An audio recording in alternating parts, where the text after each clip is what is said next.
इस वक्त देश के अंदर अगर कोई मुद्दा सबसे बड़ा बनाया जा रहा है, इस वक्त अगर देश के अंदर अगर किसी मुद्दे में सबसे ज्यादा हवा भरी जा रही है, जिसको उछाला जा रहा है, वो है वन नेशन वन इलेक्शन। और एक बहस खड़ी की जा रही है कि क्या देश के अंदर एक देश एक चुनाव हो या जिस तरह से चल रहा है उसी तरह से हो। इस पर सबसे महत्वपूर्ण राय मैं आपको बताता हूं, एक्सपर्ट की राय, वो व्यक्ति जो व्यक्ति सिस्टम का हिस्सा रहा है, उनकी राय सुनिए आप। ओपी रावत साहब हैं, पूर्व मुख्य चुनाव आयुक्त हैं, और इन्होंने जो बात कही है उसको गहराई से सुनिए। इन्होंने बताया कि अगर एक देश एक चुनाव अगर करवाना भी है तो वो कैसे हो सकता है, उसमें क्या प्लस है क्या माइनस है। इन्होंने एक एक करके सारी चीजें बताई हैं। तो डिटेल में मैं आपको पहले इनकी राय बताऊंगा और उसके बाद में जो पॉलिटिकल पार्टीज की अलग अलग राय आई है फिर वो सुनेंगे। ओपी रावत साहब जो कि चुनाव आयुक्त रहे हैं, कई चुनाव इनके कार्यकाल में हुए हैं, इन्होंने कहा है कि अगर चुनाव एक साथ करवाना है पूरे देश के अंदर तो आज कम से कम हमको 35 लाख और ईवीएम चाहिए होंगी। टेक्निकल चीजें ये बता रहे हैं कि 35 लाख ईवीएम जो है वो 35 लाख हमें और चाहिए होंगी, तब जाकर के हम एक देश एक चुनाव की बात सोच सकते हैं, कर सकते हैं। पहली चीज जो चुनाव आयोग को चाहिए होगी, और उसके लिए चुनाव आयोग को पैसा चाहिए। 35 लाख ईवीएम फिर चुनाव आयोग खरीदेगा, खरीद करके उनकी जांच होगी, जांच होकर के फिर यह बताया जाएगा कि हां ये ठीक है। फिर उसके बाद एक बहुत लंबी चौड़ी प्रक्रिया है। ओपी रावत ने कहा है कि ये जो मसला है कि मोदी साहब कह दे शाम को टीवी पर आकर के कि एक देश एक चुनाव होगा और कल सुबह से लागू हो जाए, ऐसा नहीं है। एक बहुत लंबी प्रक्रिया है और इस प्रक्रिया के तहत जो है वो साल भर का समय लग सकता है, 1.5 साल का समय लग सकता है, 2 साल तक का समय लग सकता है। और इन्होंने डिटेल में चीजें बताई है। इन्होंने कहा कि सबसे पहले तो यह है कि हमें 35 लाख ईवीएम और चाहिए होंगी, क्योंकि आज जो ईवीएम का जो मसला है वो ये है कि बंगाल में चुनाव होते हैं, बंगाल के अंदर जिस ईवीएम मशीन से चुनाव होते हैं तो फिर वो ईवीएम मशीन जो है वो बिहार दे दी जाती है। बिहार के अंदर जिससे चुनाव होता है वो बंगाल, फिर उसके बाद पंजाब में भेज दी जाती हैं, पंजाब में कर्नाटक वाली जो है वो यूपी में भेज दी जाती हैं, मध्य प्रदेश वाली जो है वो हरियाणा में भेज दी जाती हैं। तो इस तरह से अदली बदली करके जो है चुनाव होता है। हमारे पास में इतनी ईवीएम मशीन नहीं है कि हम सारे चुनाव एक साथ करवा सकें। और मोदी साहब क्या कह रहे हैं, उनकी सरकार की तरफ से क्या कहा जा रहा है, उनकी सरकार की तरफ से कहा जा रहा है कि सारे चुनाव एक साथ हो जाएं। मसलन कि जो एमपी का इलेक्शन है वो भी, एमएलए का इलेक्शन है वो भी, और उसके साथ साथ जो है वो पार्षद का जो इलेक्शन होता है वो भी, पार्षद का इलेक्शन, आपके काउंसलर का जो इलेक्शन है वो भी जो है वो एक साथ हो जाए। तो ये सारी बात जो है वो इनके तरफ से कही जा रही है। तो आप ये देखिए कि एमपी के लिए एक ईवीएम चाहिए, एमएलए के लिए एक ईवीएम चाहिए और पार्षद के लिए एक ईवीएम चाहिए। मतलब कि आज हमारी कंडीशन ये है कि हम जो है वो इधर से उधर ईवीएम जो है ट्रांसफर करते हैं। और कई बार आपने खबरें सुनी होंगी ना कि क्या निकल करके सामने आता है कि फला जो है कि ईवीएम थी वो, उसके अंदर जो वोट थे वो खत्म नहीं कर रहे थे और ये दोबारा से जो है वो ईवीएम वहीं पर वैसे आ गई। हालांकि इसके चांस नहीं है, लेकिन कई बार ऐसी खबरें आती हैं, क्योंकि ईवीएम कहीं पर अगर वोटिंग हुई है तो फिर उसके बाद एक लंबी प्रक्रिया होती है। ईवीएम को जो है उनको खाली किया जाता है, फिर दोबारा से चेक करके फिर दोबारा से सील करके तब भेजा जाता है। तो आज हम इस कंडीशन में भी नहीं है कि हम जो है वो यूपी के अंदर अकेले एक चरण के अंदर चुनाव करवा दें और वहीं पर जो है वो तीनों जो है कि ईवीएम जो है वो रखवा दें। क्योंकि यहां पर इसका मतलब ये होगा कि एक स्कूल के अंदर जहां पर हम वोट डालने के लिए जाते हैं तो वहां पर एक ईवीएम रखी होती है हमारे सामने, और एक ईवीएम के अंदर जो है वो हम बटन दबाते हैं एमएलए के लिए, तो हमारे विधायक जो चुने चले जाते हैं। लेकिन अब ये होगा कि हमारे पास में फिर अलग एक कमरा और होना चाहिए स्कूल के अंदर, या अलग स्कूल होना चाहिए जिसमें हम जाकर के वोट दबाएं। तो एमपी के लिए वोट दबाएं, एक वोट जो है प्रधानमंत्री के लिए, एक वोट मुख्यमंत्री के लिए और एक वोट आपके पार्षद के लिए, मेयर के लिए। तो इस तरह से अलग अलग हमें 3 ईवीएम चाहिए होंगी, 3 प्रशासन। और फिर उसके साथ साथ देखिए आप, अगर एक देश एक चुनाव होता है तो ओपी रावत साहब कह रहे हैं कि हमें जो है वो चुनाव आयोग को पैसा देना होगा, चुनाव आयोग की अपनी तैयारियां होंगी, चुनाव आयोग फिर उसमें समय लेगा, सारी पार्टियों से बात करेगा, सारी पार्टियों से बात करके उनकी रजामंदी चाहिए।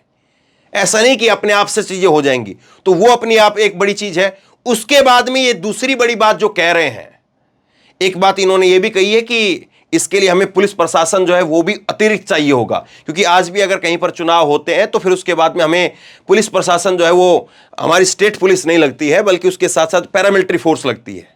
तो हमें कितनी पैरामिलिट्री फोर्स उसके लिए चाहिए होगी, हर जगह पर पैरामिलिट्री फोर्स लगेगी।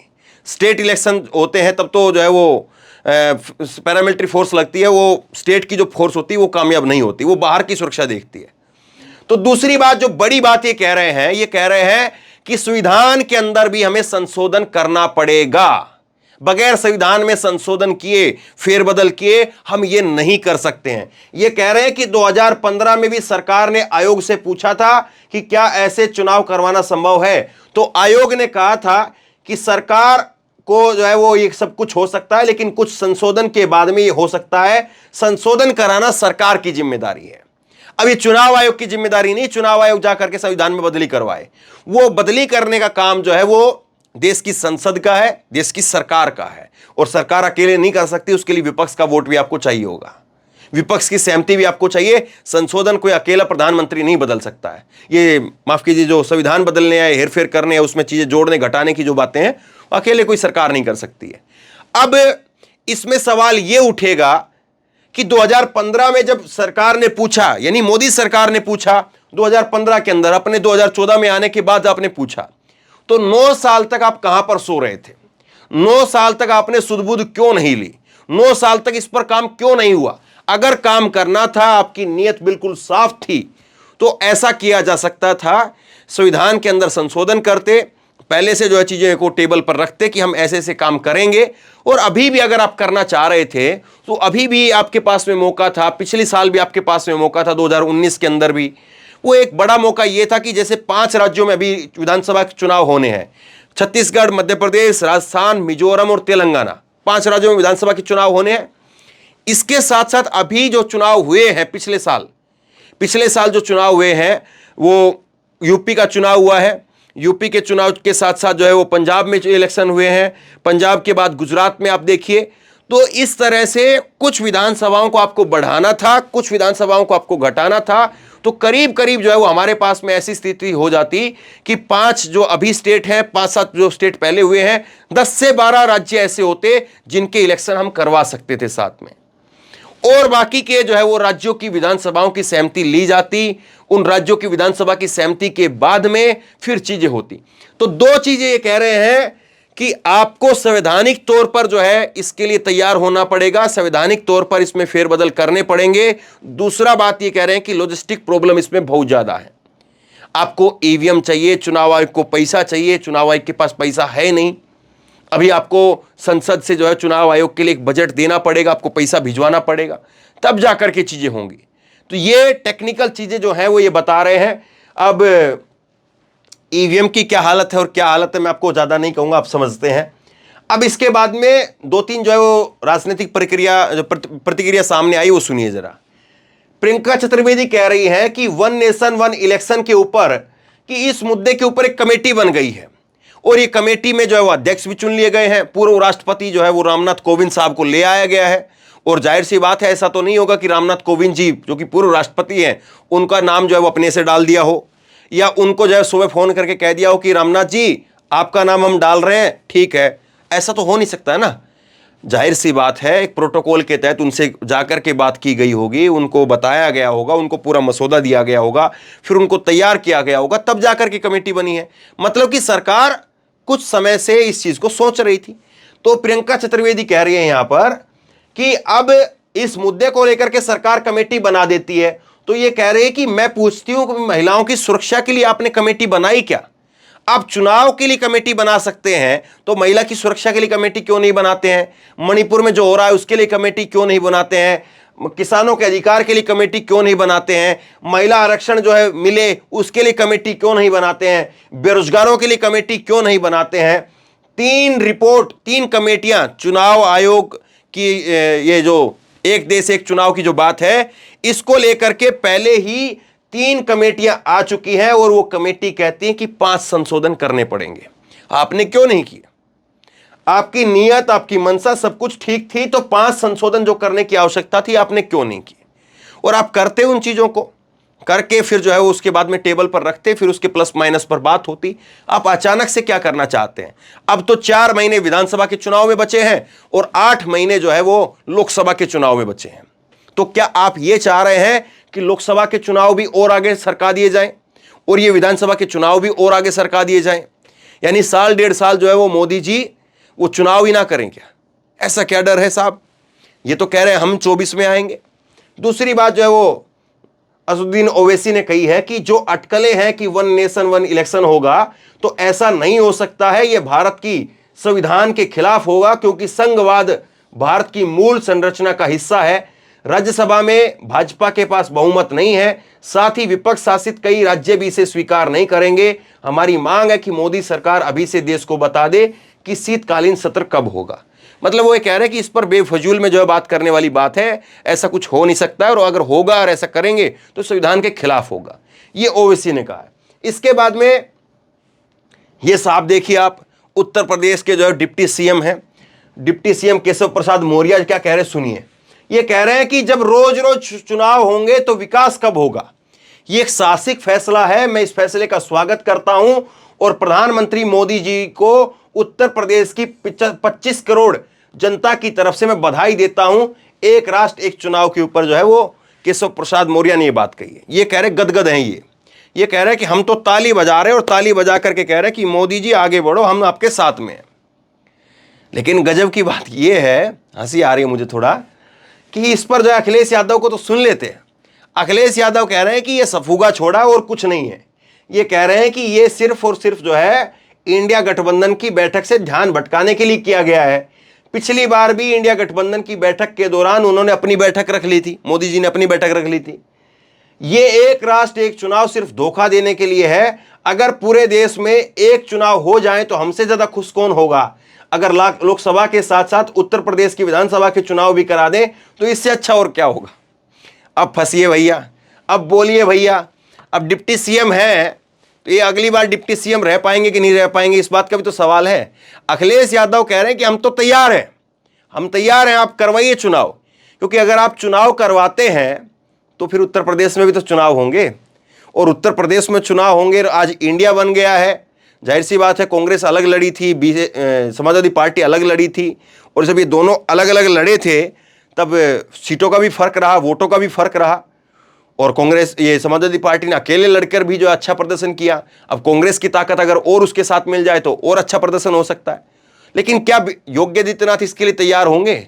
वो अपने स्टेट के अंदर विधानसभा को जो है वो भंग करने के लिए तैयार होंगे? सवाल ये भी है। इसके बाद में जो है तेजस्वी यादव का बयान आया। तेजस्वी यादव कह रहे हैं कि जहां तक एक राष्ट्र एक चुनाव की बात है, हम प्रधानमंत्री मोदी को सुझाव देंगे कि पहले 1 नेशन 1 इनकम तो करे। भाई देश में अगर आप यूसीसी करना चाहते हैं, आप देश में समानता करना चाहते हैं, तो 1 नेशन 1 इनकम करिए आप, कि सबकी समान जो है वो आय हो कम से कम। क्योंकि आज आय में आप देखेंगे तो कोई अमीर कितना है और कोई गरीब कितना है। और अभी कह रहे हैं कि एक राष्ट्र एक चुनाव, बाद में कहेंगे कि केवल केंद्र का चुनाव हो, राज्यों का चुनाव खत्म कर देंगे। ये सब बेकार की बात है, कहीं नहीं चलने वाली है। वो कह रहे हैं कि आज इनकी इस बात को मान लें, कल को ये कह देंगे कि राज्यों में विधानसभा के चुनाव की जरूरत ही नहीं है, क्यों बेकार में खर्चा कराना है, प्रधानमंत्री चुन लेते और प्रधानमंत्री देश चलाएगा, जैसे राष्ट्रपति के तौर पर होता है, जैसे और दूसरे मुल्कों में व्यवस्था बनी हुई है। तो कल को जो है ये वो बात रख देंगे। तो ये तेजस्वी कह रहे हैं बेकार की बात है। अब 2-3 चीजें मैं आपको बताता हूं, वो भी समझनी जरूरी है। देखिए बीजेपी के लोग बड़े गदगद हैं कि भाई एक बार जो है वो, और पता नहीं जिसने मोदी जी को जिसने सलाह दी है, ये जो फॉर्मूला दिया है, वो बहुत जो है वो खुश हो रहे होंगे कि अगर एक देश में एक चुनाव हो जाए तो मोदी के नाम पर जो है सेंटर में तो वोट मिलेगा ही मिलेगा, स्टेट में भी वोट मिलेगा, और जहां पर हमारे हारने की संभावना है वहां पर हम जीत जाएंगे। लेकिन 2-4 उदाहरण सुन लीजिए आप, 2-4 उदाहरण सुन लीजिए, और वो उदाहरण बड़े इंपॉर्टेंट है।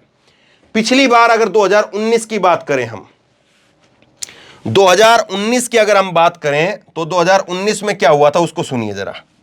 2019 में जो है बीजेडी और बीजेपी की जो हालत थी वो बहुत कुछ बयां करती है।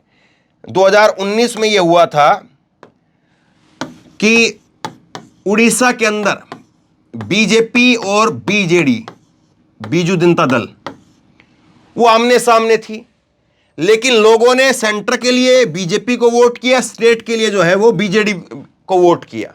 इसी तरह से दिल्ली के अंदर आप देखेंगे, दिल्ली में क्या होता है, दिल्ली में 7 की 7 लोकसभा की सीटें वो मोदी को चली जाती हैं, जबकि विधानसभा के अंदर जो है वो केजरीवाल ही जिंदाबाद होता है, केजरीवाल ही जिंदाबाद होता है विधानसभा के अंदर। तो ये हालत है साहब, जब आपके सामने फॉर्मूले हैं। और इसके साथ साथ आप और देखिए हरियाणा के अंदर क्या हुआ। हरियाणा में ये होता है कि 10 की 10 सीटें जो हैं वो एमपी के अंदर मोदी जी के पास चली जाती है, जबकि स्टेट में ये होता है कि हालत इतनी पतली हो जाती है इन साहब की कि इनको गठबंधन करना पड़ता है उस पार्टी के साथ में जो पार्टी इनको जमुना पार छोड़ करके आने की बात कहती थी। तो ये हालत है। ये अगर बीजेपी को मुगालता है कि मोदी के नाम पर सब कुछ हो जाएगा, तो मोदी के नाम पर अगर सब कुछ होता तो फिर दिल्ली में जो है मोदी साहब ने क्या क्या नहीं किया। अमित शाह जो है वो थूक लगा करके पर्चे बांटते हुए अपनी वीडियो देखी होगी, गली गली में घूम रहे थे। तो क्यों नहीं दिल्ली के अंदर सबको सरकार बनवा ली। दिल्ली में तो मोदी रहते हैं, ये अमित शाह रहते हैं, पूरी सरकार दिल्ली में रहती है। आप क्यों नहीं करवा पाए? हरियाणा में सरकार क्यों नहीं बनवा पाए? आपकी सरकार नहीं बन रही थी, जोड़ तोड़ करके सरकार बनी है। फिर उसके साथ साथ आप एक बीजेडी का उदाहरण देख लीजिए, और फिर उसके साथ साथ आप देख लीजिए कि ये उत्तर प्रदेश का उदाहरण देख लीजिए आप, जो सबसे बड़ा राज्य आप जिसको कहते हैं, डबल इंजन कहते हैं, जो मोदी और योगी की ताकत जिसको आप बताते हैं, मोदी और योगी की ताकत फेल होती हुई नजर आई विधानसभा चुनाव के अंदर। विधानसभा चुनाव के अंदर किस तरह से पापड़ बेले गए और किस तरह से मोदी जी के आशीर्वाद देने की, योगी को आशीर्वाद देने की जो तस्वीरें निकल करके सामने आई कि मोदी जी जो है वो योगी की पीठ पर हाथ रख रहे हैं, तब जाकर के चीजें हुई। तो ये सारी चीजें ऐसा नहीं कि केवल विपक्ष के लिए मार करेंगी। और इसीलिए जो है जो इसके विशेषज्ञ हैं वो कह रहे हैं कि ये इतनी आसान चीज नहीं कि आप बिल्कुल रातों रात जो इसकी घोषणा कर दो और रातों रात हो जाएगा, या 2-4 महीने की बात है, 2-4 महीने में हो जाएगा। 2-4 महीने में नहीं होगा साहब। पहले तो संसद की खिचड़ी जो है वो पकनी जरूरी है। वहीं पर जो है वो अडानी को लेकर के मामला खत्म नहीं होगा। अडानी को लेकर के पूरा विपक्ष जो है मांग करेगा। और दूसरी बात यह है कि आप 5 दिन के अंदर अगर आप कुछ कर भी देंगे तो फिर उसको कैसे इंप्लीमेंट करेंगे, क्योंकि 1.5 से 2 साल का वक्त जो है वो ओपी रावत जो है ये बता रहे हैं यहां पर। तो बहरहाल हकीकत ये है, आपसे कोई कुछ भी कहे, कोई आपको कोई बाइट वगैरह दिखाए, कोई जो है वो डिबेट वगैरह दिखाए, उसकी सच्चाई जो है वो आपके सामने है। अब आप लोगों तक इस वीडियो को पहुंचाइए ताकि लोगों को पता चले कि क्या हकीकत है और किस तरह से जो है हवा भरी जा रही है। दोनों चीजें लोगों को साफ साफ शेयर कीजिए, इस खबर को लोगों तक पहुंचाइए। और आप क्या सोचते हैं, क्या एक देश एक चुनाव जो है वो सही है, होना चाहिए? और अगर होना चाहिए तो मोदी जी पहले क्यों नहीं लेकर के आए? एक टाइम था इनके पास में। क्या अब हार को देख करके एक नई चीज खड़ी की जा रही है? 10 साल तक इनको किसने रोका था? क्या मोदी जी ने एक बार भी कहा इस चीज को? तो शेयर कीजिए, लोगों तक पहुंचाइए। और इसी तरह की तमाम खबरों के लिए ऑनलाइन न्यूज इंडिया को सब्सक्राइब कीजिए, साथ में जो बेल आइकन है घंटी उसको जरूर दबाइए, ताकि जैसे कोई खबर अपलोड करें उसकी नोटिफिकेशन सीधे सबसे पहले आपको मिल सके। और अगर ये वीडियो फेसबुक पर देख रहे हैं तो फेसबुक पर हमारे पेज को लाइक कीजिए, फॉलो कीजिए और इस खबर को शेयर कीजिए। धन्यवाद।